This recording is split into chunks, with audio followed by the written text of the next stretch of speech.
Don, article number 15 of the Exchange, quite topical. It is nutrition for football, and you know, people might be wondering why I'm getting Don to write another one again here, and it's not just because you're part of the Nutrition X team and I get a good deal on getting you to write these, but actually, you know, go back to my days when you was teaching me as an undergraduate. I remember seeing you walk around the corridors in your Everton or your Liverpool kit or your Bolton Wanderers kit. So probably a sport that you've worked in as much as anyone in the world, really. Tell me, you know, what was the motivation to really try and help nutrition for footballers? Actually, it started probably back in 1996, 97, Graeme, when Mark Leather, who was actually the physio at Liverpool Football Club, came and asked if he could do a master's. We were setting up a master's and a master's nutrition module. So he came on to that and then invited me into Liverpool Football Club to do some work, and that's in the days of Gerard Houllier, and then with Rafa Benitez after that. So I actually worked from about 97, 98 till 2000, just after the year after Liverpool won the European Champions League in Istanbul. So and then other Liverpool John Moores University staff moved in there, James Morton, Andrew Hulton, and so on. And yeah, my work with Everton, and I was working with Everton and Liverpool at the same time for a period of years, which was an interesting thing. So a few little tales there to say, which I won't tell you on this, some of the comments that Jamie Carragher made to me about that sort of issue. But yes, I mean, football has become very, very much more professionalised, a lot of money in it, and as a result of that, the sort of developments in nutrition and the research in nutrition has been going on for, since 1973, and Tom Riley, my mentor, actually worked with Everton, did his PhD on Everton. So the Liverpool John Moores has got a history and a tradition of working. And then, of course, people like Clyde Williams at Loughborough as well, and his research group who also worked on that as well. So it was really taking the science from the laboratory and putting it into the field where it was possible to do so. And in the early days, it was very, very difficult to change that mindset. Thankfully, with the influx of managers and so on from various other parts of the world, they've become maybe a little bit more enlightened in thinking, you know, let's try this, let's do that, and so on. And with some of the medical staff, I worked with Mark Waller at Liverpool, and with Danny Donachie at Everton. They were really good people who were really interested in nutritional support for the players. Yeah, so I was a student at John Moores between 96 and 99 doing my undergraduate. And as I say, I remember you walking around the corridors in the tracksuits when you'd been teaching us in the morning and then going off into a club in the afternoon. And genuinely, that was probably a key moment when I thought this might be the career that I want to do, but trying to combine the science and the applied practice and trying to translate what we're being taught or what we're researching to the athletes. So them tracksuits you were walking around the university in that era was probably like a major changing point in my career. And now when I work with athletes, I'll generally try and summarise the nutrition in a few ways, but one way I tend to do it is pre, during and post exercise. And I know that's something that you covered in this article. So if I was to ask you to summarise what are the key nutritional considerations pre-exercise for footballers and what you've covered in this article, how would you summarise that? Yeah. Before I answer that question, what I'd like to just do is to say that the article is actually taken from an article in Nutrients that myself and three other of my co-authors, all ex-LJMU students of mine. So James Malone, Andrew Hulton, and Neil Clarke. Neil Clarke, if you remember. Yes, Yes. He was in your era. So yes, all three of them are now lecturers in their own right. So and they're all working in football as well as part of their research. So. So this nutrients article in football was actually slightly wider. It looked at energy intake, energy expenditure, and then matching the energy expenditure, if you can, with the energy intake. It was taking the science and trying to put it into practice. And so the tail end of that article, as you see also in the Nutrition X article, is, okay, What does X grams per kilogram body mass of some carbohydrate or protein really mean when you're having food and so on? So you're right. Pre, during, and post. It was actually not just for matches, because most people focus on a match, but what about training as well? So we do explore things like match day -1, MD -1, which is what maybe typically you'd say is a Friday for a Saturday game or Saturday for a Sunday game. So what kind of things should you be doing there on those days? Not just what shall I have to eat before a game? And when should that be? Because if that's the only focus of your nutritional support, let's think about the pre-match meal and forget everything else about the 24 or 36 hours prior to that. You're actually doomed. You're not going to really do much. So in fact, quite crucially, match day -1 is a key in many respects. Carb up, hydrate, get a sufficient protein in. And then on match day itself, the pre-match meal, when are you playing? Oh, I've got academy players, they're playing at 11 in the morning. Right, what do you do then for that? Well, we've only got one opportunity, that's a breakfast stroke pre-match meal. Okay, or a 12 o'clock kickoff. What if it's a 3 o'clock kickoff? Right, we can have breakfast, we can have a pre-match. What if it's a 5 o'clock kickoff? What if it's an 8 o'clock, 8 p.m. kickoff? Then you've got more opportunities. So it's thinking about what kind of things should you be eating, how, in terms of the science telling us, but also practically what kind of foods should you be considering. And I think this is something I know that you're very, very keen on, Graeme, is that putting the pictorial representation, giving the ideas. And I know you've worked with rugby players. You've taken them to supermarkets. You've got them preparing meals and cooking meals. Well, I've done this at Everton. Learn how to cook, how to prepare meals and so on. So it's giving people an idea of how much and what to eat the day before, pre-match meals and so on. Yeah. So that's the pre. It's getting ready. It really is about carbohydrating, getting enough carbs in and getting adequately, hydrated. But not forgetting that protein is also important. Probably the biggest misconception I see in the team sport world, where people focus perhaps too much on the pre-match meal and think that's when we're getting ready for games. Yeah. And my question I always go back to is, what did you do the day before? Have you fully loaded the day before the game? And if we get that right, then actually the pre-match meal, in my opinion, is much more just about stopping being hungry and topping up stores. And I think too many athletes ignore the day before a game and think it can all be done in that pre-match meal. So I would encourage anyone who's either working with footballers or if you're a footballer yourself, read that article and really take on board what you're writing when it comes to what to have the day before the game, so pre-game.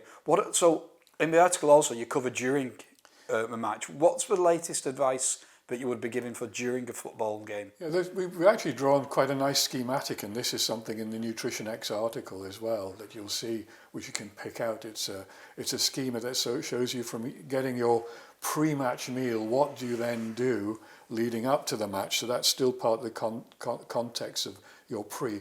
But then during the match, what do you do? Well, if you're adequately hydrated, you've got enough carbs on board, then to be quite honest, the first half looks after itself. It's about hydrating when you have an opportunity.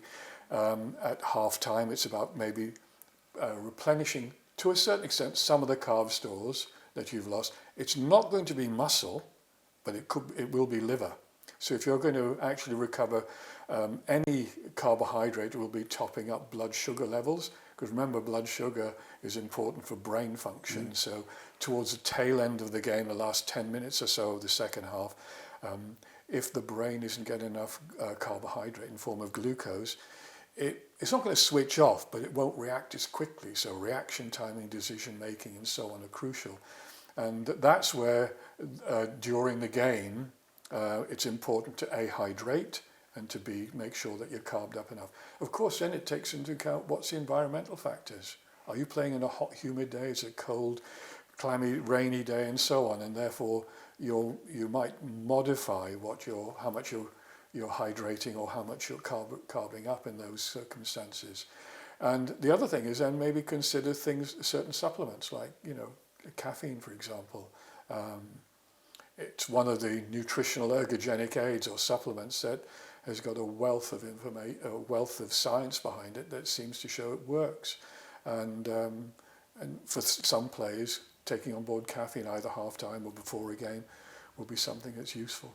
Well, I know that one of your co-authors, Neil Clarke, in this paper has actually done an exchange for us all about caffeine. Yeah. So it's certainly worth having a read of that. Yeah. Practically speaking, during a game, do you have any real preference where the carbohydrate comes from? I'm thinking sports drinks, gels, foods, and is that covered in the article? Yeah, to a certain extent it is. Where I say, some people would turn around and say, let's have bowls of fruit, or we'll cut the slice of fruit out and have it on there. And if you look at the carbohydrate content of the fruit, it's virtually nothing in many respects. It can be a little bit higher. Certainly fruit would be good from a hydration point of view, but I would suggest that you want something quick and short, sharp, and so gels, carbohydrate drinks, maybe things like Jaffa cakes or confectionery products like that, and having a high sugary types of fruits might be useful. You might think about grapes might have a bit more carbohydrate, or you might think of dried fruit, apricots and raisins and so on. Yeah, perhaps one of the biggest changes in my era from being a player to now being a support staff is with the invention of these carbohydrate gels. Yeah. And I think they've been a real game changer when it comes to in-game carbohydrate. And the reason I say that is I've been in changing rooms where you give people in drinks, and then as the players go out for the second half, you look and some people have had a full bottle, some people have had a mouthful, some people had half a bottle, because of course you drink to thirst in that half time. You're not necessarily thinking about how much carbohydrate you need, where I've found that these gels, you're able to just tick a box, take the gel, you've got your 20-30 grams of carbohydrate, and then you can hydrate on top of that. Is that a strategy that you would use as well? Yeah, most certainly, Graeme. That's fine. One thing that some people would think is that giving carbohydrates can, at the wrong time, can stimulate insulin. You get rebound hypoglycemia in the game. It's not going to happen at half time. So taking on board sufficient carbohydrates in that relatively short period of time where you're then going to rush off and play, you're not going to stimulate a big insulin spike and get a rebound hypo during the game. You might do it if you had a 45-minute window from having that to the start of a game, but it doesn't happen at half time. So you're quite right. Get the carbs in, get the fluids in. So quite timely, this article, because it's going to be out around about now. Yeah. So in my experience of working in tournament situations, now all my experience in tournaments is rugby, but similar nutritional needs.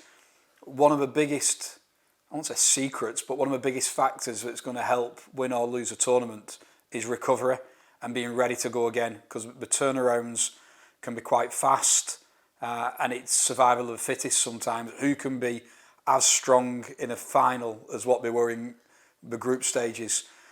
What about recovery from football games? What are the key nutritional considerations there? Can I just briefly, before I answer that question, mention something else? You mentioned the Qatar, say it's going to be blistering hot. It's going to be quite humid. You've been out there. I haven't been out there. It's going to be hot, and there's going to be a lot of sweating. And so actually during the game and prior to the game, I consider maybe hydrating more than you would normally expect and training your gut to take on board more fluids. I do remember if I can bear in mind a little aside, some years ago prior to the Seoul, Japan World Cup, Stephen Gerrard came into a leisure centre that Susan Sheriffs and myself were working actually, and we got it up to 35-40 degrees centigrade, relative humidity of about 90%, so we were actually dripping in sweat, and Stephen just came on to do a little something.